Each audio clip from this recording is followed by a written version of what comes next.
Et salutations les amis et bienvenue dans ce nouvel épisode un petit peu particulier où je vais vous parler de ma profession. Je suis ambulancier.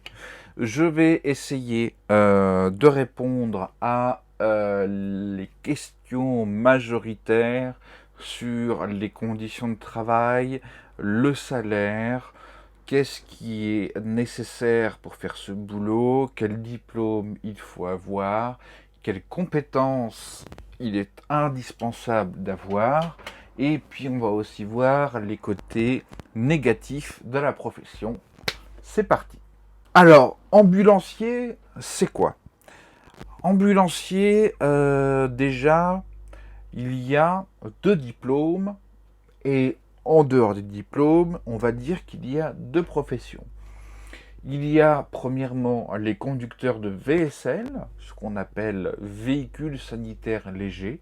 En gros, c'est des entre guillemets taxi-ambulances, c'est-à-dire que c'est des véhicules où on transporte les gens assis, qui sont en théorie relativement autonomes, et on les emmène d'un endroit A à un endroit B, en général de leur domicile, à une consultation à l'hôpital, par exemple. Et vous avez une deuxième partie, un deuxième métier, qui est effectivement être équipier dans une ambulance. Donc là, vous faites du transport allongé et vous êtes amené à faire des urgences. Sachant que la plupart du temps, on ne fait pas des urgences, mais on fait juste du transport allongé. Alors, dans un premier temps, je vais vous parler du transport en VSL. Et dans un deuxième temps, je vais vous parler du transport en ambulance. Donc le transport en VSL va souvent être lié au diplôme. C'est-à-dire que pour être ambulancier, vous avez deux diplômes possibles, ambulancier premier degré et ambulancier second degré. L'ambulancier premier degré a fait une formation qui est entre 2 et 3 semaines, donc une formation courte, mais quand même bien costaud, bien concentrée, qui vous permet d'avoir le diplôme d'auxiliaire ambulancier. Donc vous avez le droit d'être en VSL, donc en taxi-ambulance, entre guillemets, et vous avez le droit d'être en ambulance avec un ambulancier second degré, donc un diplôme au-dessus. Donc c'est-à-dire que vous allez être amené le plus souvent à conduire et à l'assister dans les gestes d'urgence. Donc pour le transport assis, le transport en VSL, effectivement il s'agit très souvent, la plupart du temps, soit de transport pour des chimiothérapies, des radiothérapies, des consultations. Donc vous emmenez des personnes plus ou moins valides, des PMR comme on dit, des personnes à mobilité réduite, à leur consultation.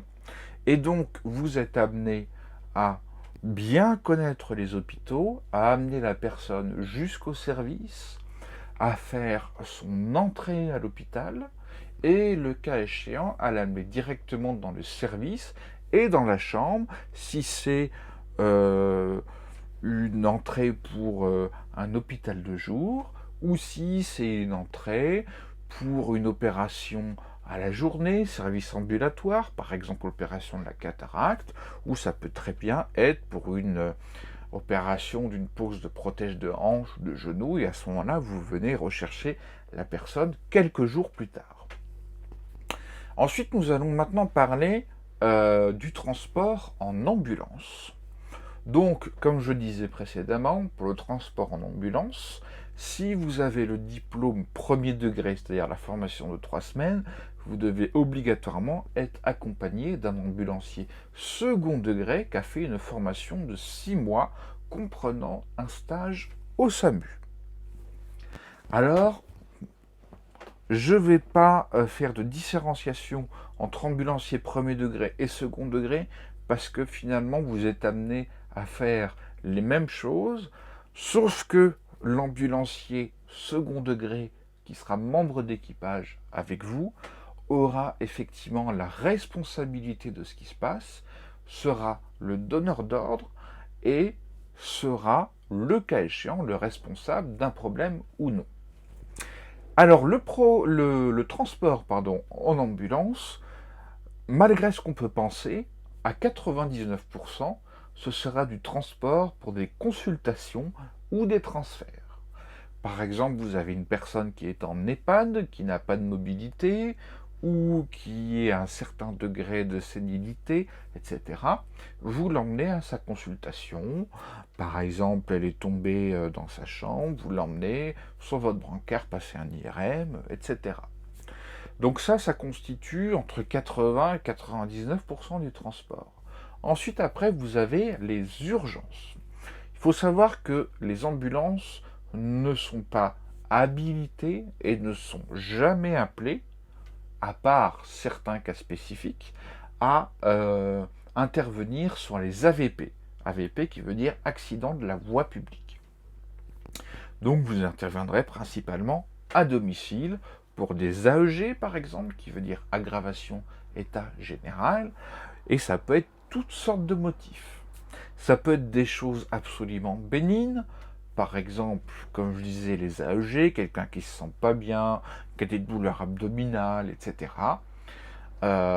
Et vous pouvez aussi intervenir pour des choses beaucoup plus sérieuses, comme des douleurs thoraciques, qui peut signifier un éventuel AVC. Voilà, ce genre de choses.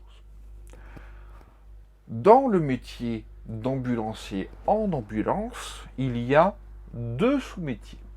Il y a l'ambulancier qui travaille en journée, qui fera, comme je vous l'ai dit, à 95-99% du transport de consultation, donc non urgent, et qui sera amené à faire éventuellement des transports d'urgence.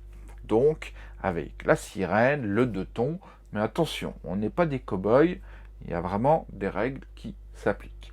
Et vous avez le deuxième métier d'ambulancier en ambulance, qui est celui qui fait des gardes.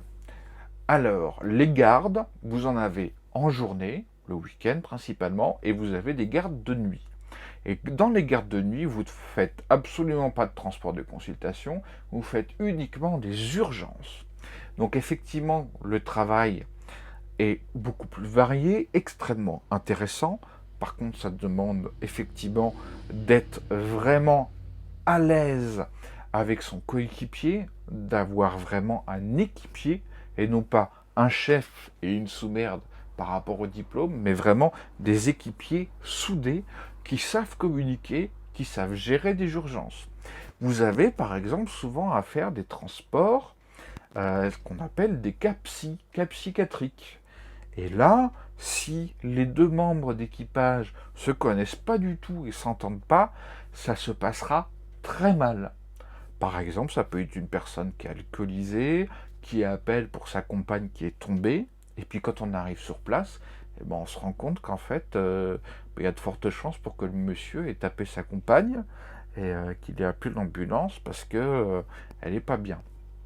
Voilà, c'est extrêmement varié. Après, nous allons parler du salaire, parce que ça c'est quand même très important. Il faut savoir que vous allez être au SMIC horaire, voire en dessous. Je m'explique. Premièrement, quand vous faites du transport en VSL, véhicule sanitaire léger, taxi ambulance, vous êtes payé à l'heure, mais votre employeur a le droit de vous mettre 1h30 de pause par jour non rémunérée. C'est-à-dire qu'il se peut que vous travailliez 10 heures et vous soyez payé 8h30. Ensuite, en ambulance, c'est exactement la même chose en journée que pour le VSL, mais la nuit c'est différent. Les nuits, en général, les gardes sont de 12 heures, donc par exemple de 20h à 8h du matin, ou de 18h à 8h, enfin bref. Et la nuit, vous êtes payé 90% du temps travaillé, donc en dessous du SMIC horaire. Donc si vous faites ce métier-là, si vous vous orientez là-dedans, il faut que ce soit vraiment par passion, il faut que ce soit par envie d'aider les autres, par envie d'altruisme. Mais si vous faites ça pour le podium, je vous dis tout de suite, allez travailler à l'usine, vous gagnerez mieux votre vie. Voilà. Ensuite, au niveau de la condition de travail et au niveau des nécessités, il se peut que vous ayez à faire du transfert de charges lourdes. Par exemple, quand vous êtes en ambulance et que vous allez chercher un patient, imaginons qu'il habite dans un immeuble et l'ascenseur, il arrive sur 5-6 marches, il faut faire le transport à la chaise ou en brancard. Donc à la chaise, ça veut dire que si le patient fait 100 kg, chacun des coéquipiers va porter 50 kg. Ça peut arriver. Et ça arrive fréquemment. Voilà. J'espère... alors attention, j'ai vraiment survolé le sujet. Si vous avez des questions, surtout, n'hésitez pas, il n'y a pas de souci. Donc moi, je suis ambulancier depuis un peu plus de 3 ans maintenant.